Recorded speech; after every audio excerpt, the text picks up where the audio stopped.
Бәріне сәлем. Сіздермен бірге күшті фильмс арнасы. Бүгін біз сіздермен Символ фильмі туралы айтып береміз.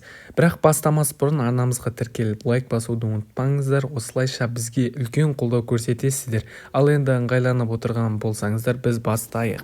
Бір адам көзін өте оғаш бөлмеде ашады. Жан-жағына таңырқай қарап жүріп, қабырғадағы жұмсақ тетікке ұқсайтын затты байқайды да қызығушылықпен оны басып көреді. Сол сәтте қабырғаның ішінен кішкентай періштелер шығып, кетерінде дәл сондай тағы бірнеше тетіктерді шығарады. Ер адам жаңа ғана өзінің не ұстағанын түсінгенде көмек сұрап жанұшыра айқайлайды. Бірақ оның даусына ешкім жауап бермейді. Амалы қалмаған ол жаңа пайда болған тетіктерді бірінен соң бірін басып көреді. Көп ұзамай әр тетіктің әртүрлі зат шығаратынын түсінеді. Ал бір тетікті қайта-қайта баса берсе, үнемі бір зат қайта шыға береді. Қызыққа беріліп кеткені сонша байқамай көрші тетікті басып қалады. Сол мезетте қабырғадан шыққан арба келіп аяғына соғылып қатты ауырсынады. Соған қарамастан тағы бір тетікті басады. Бұл жолы оның бетіне газ шашылады. Уақыт өте келе бөлмеде түрлі заттар тола бастайды. Кенет тетіктердің біріне шар тиіп, одан суши шығады. Осындай тетік бізде де болса ғой шіркін. Ашыққан ер адам бірден тамақтануға кіріседі, бірақ бір мәселе бар еді. Соя тұздығы жоқ. Соя тұздығын табам деген үмітпен тағы бірнеше тетікті басып көреді. Алайда қалағаны шықпайды. Амал таусылған соң барлық сушиді жеп қояды. Біраздан кейін тағы жегісі келіп тетікті қайта басқанда, дәл сол сәтте соя тұздығы шыға келеді. Бірақ енді оның еш керегі қалмаған еді.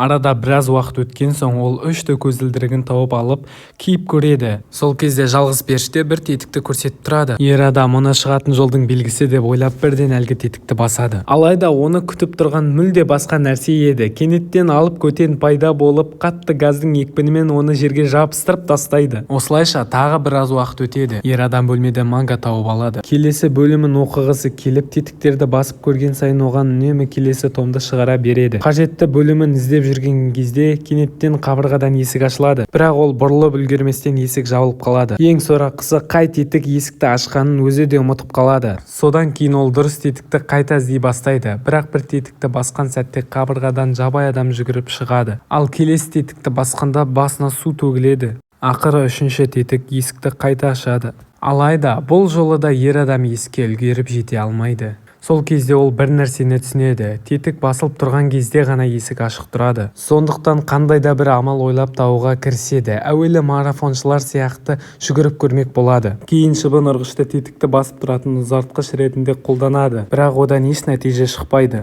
Артынша секіртпе мен желпуішті пайдаланып көреді, алайда ол да көмектеспейді. Тіпті вазаны қойып көрсе де тетік басылып тұрмайды.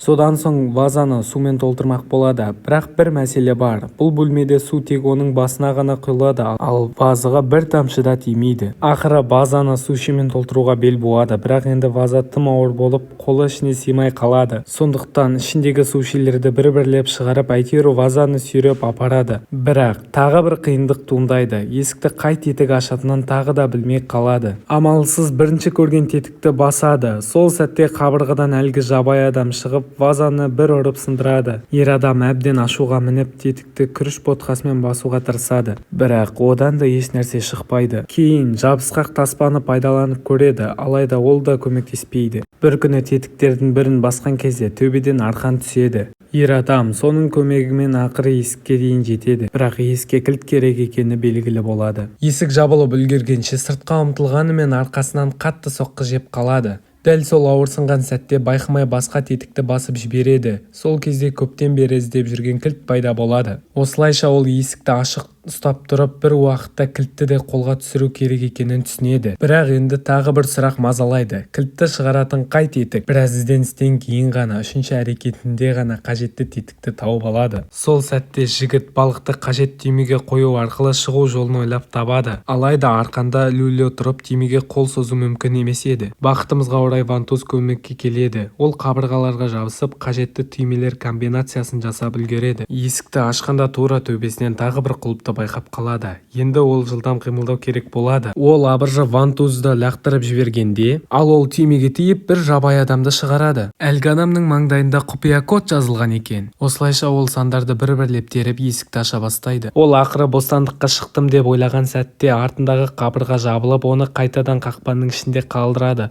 Мұны түсінген ол үмітсізденіп, көзіне жас алады. Дәл сол кезде әлсіз ғана жел соғып, оған бір нәрсені меңзегендей болады. Сөйтсе, дәл алдында тұрған қабырға жалған екен. Ер адам алға қарай өтіп, жаңа бөлмеге келеді. Ал ол жерде періштелер тағы да жаңа тетіктерді қалдырып кетіпті.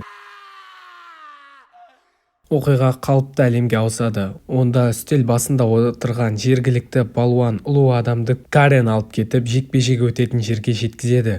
Ол сонда киімін ауыстырып, жекпе-жек болар сәтте алдымен жергілікті жұлдыздар шығады. Артынша сахнаға ұлы адамның өзі келеді. Кішкентай шоу басталады, алайда оның серіктесі бірден есінен танып құлап қалады. Амалы қалмаған ұлы адам бәрін жалғыз өзі атқаруға бел буады. Бірақ қарсыласы оны да қапсыра ұстап алады. Сол сәтте оған орындық ұшып келіп тиеді. Ал қараңғы бөлмеде отырған ер адам тетікті басып қалады. Сол мезетте ұлы адамның мойны аяқ асты созылып кетіп, басы мен жағындағының бәрін бірінен соң бірін сұлатып түсіреді. Бірақ қараңғы бөлмеде ер адам іздеп жүрген затының қайда екенін түсінбей, тетікті қайта баса береді. Соның кесірінен ұлы адам алдындағының бәрін талқандай бастайды. Тіпті өз серігі мен кішкентай баланы да. Соңында бейшара қоңырауды да құлатып тынады. Содан кейін ер адам басқа тетіктерді де кезек-кезек басып көреді, бірақ олардың ешқайсысы ешқандай нәтиже бермейді. Бірақ біздің әлемде бұл уақытта әртүрлі ақылға қонбайтын оқиғалар орын ала бастайды. Әнші аузынан от шашады,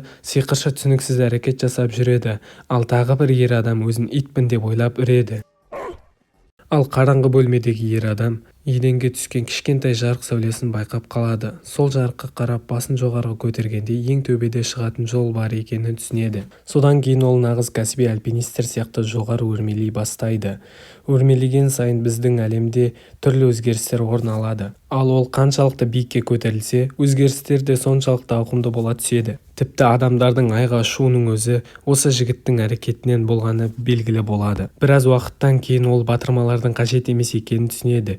Себебі оның өзі енді ұша алады. Осылайша ол өзін ең жоғарғы күш ретінде қабылдай бастайды. Өйткені енді біздің әлемде не болатынын ол өзі шешетіндей көрінеді. Ақыры ұзақ жолдан кейін ол ең биік нүктеге жетеді. Жолда біздің әлемді қазіргі қалпына дейін өзгертіп үлгереді.